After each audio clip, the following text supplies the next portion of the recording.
अक्षरशः डोळे विस्फारायला लावणारे आहेत। बघूयात या संदर्भातला हा रिपोर्ट।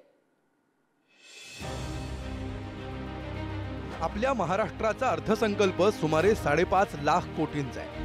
अर्थसंकल्पातून राज्याच्या अर्थकारणाचा गाडा चालावा आणि सरकारच्या योजनांसाठी पैसे खर्च केले जावेत अशी अपेक्षा असते। मात्र निधी खर्चात मंत्र्यांनी मात्र हात आखडता घेतल्याचं समोर आलंय।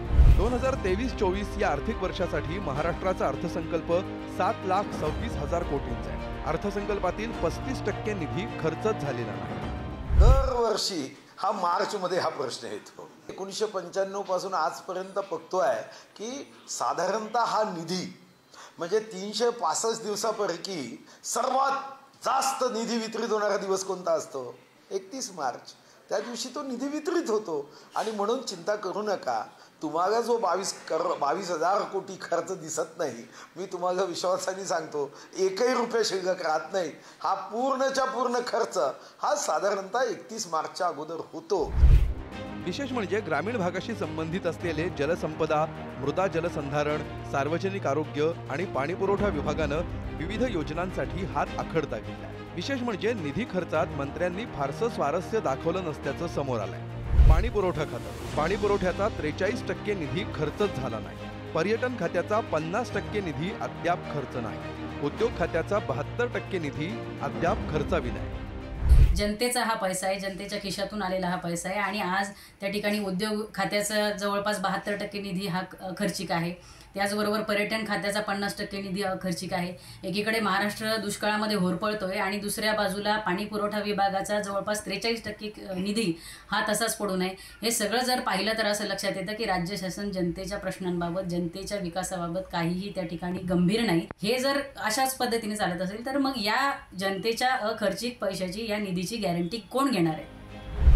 राज्यात येत्या काळात मोठं पाणी संकट येण्याची शक्यता आहे। पाणी संकटावर मात देण्यासाठी राज्य सरकारकडून करण्यात येणाऱ्या उपाययोजनांची टंचाई असल्याचं स्पष्ट झालंय।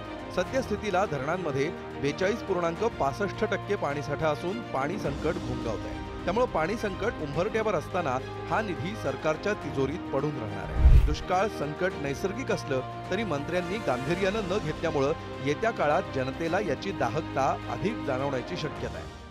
निधी वापस चालला तो जाऊन द्या ना शेतकऱ्याला। तो जर निधी थोडा वापरला असता पाण्यासाठी, त्याच्यासाठी तर आमच्या काहीतरी समस्या कमी झाल्या असत्या ना। पण सरकारला काही घेणं देणं नाही। सरकारनं आपलं आला गेला वापस, शेतकरी मरतो का राहतो, उजूक आत्महत्या केल्यानंतर 1-2 जण येतात बोलतात आम्ही 5 लाख रुपये देऊ, 10 लाख रुपये देऊ। अरे मेल्यावर देऊन काय तर काय, तो मेला ना आता त्याची काय मड्यावर जाळी टाकत नंतर। पाणी टंचाई एवढी भीषण आहे, आम्हाला पिण्याचा पाण्याचा प्रश्न निर्माण झालेला आहे। तर आमच्या जनावराला आम्ही जगावं कसं, हा सगळ्यात मोठा प्रश्न आहे। काही नाही, नुसतं वरून पाठवून हात फिरला जातो, काही भेटत नाही। माझं वय आहे 65 वर्षाचं आहे।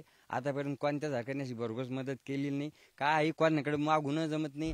एकीकडे निधी खर्च केला जात नसल्याचं समोर आलंय, तर दुसरीकडे नाशिकच्या सारस्ते गावातील प्रकल्पाचा निधी रखडवल्यामुळे शेतकरी आक्रमक झाले। लघु पाटबंधारे सारस्ते प्रकल्प शासनानं रखडवल्यामुळे गावात पाणी टंचाईची समस्या निर्माण झाली आहे। त्यामुळे आदिवासी शेतकऱ्यांनी आंदोलनाचा इशारा दिलाय।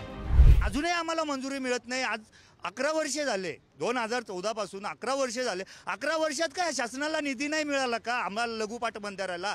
यापुढे जर आम्हाला असंच ठेवलं आमच्या शेतकऱ्यांना तर आम्ही बहिष्कार तर टाकणार नाही लोकसभेवर, हे निश्चितच आहे। परंतु काही दिवसातच मग ती आचारसंहिता असली तरी चालेल, आम्ही आचारसंहिता पाळणार नाही। कारण आमचा खूप आता शासनाने आमचा खूप मोठा अंत पाहिलेला आहे। आता यानंतर आम्ही कलेक्टर कचेरी समोर येऊन आमर उपोषण करू काही दिवस।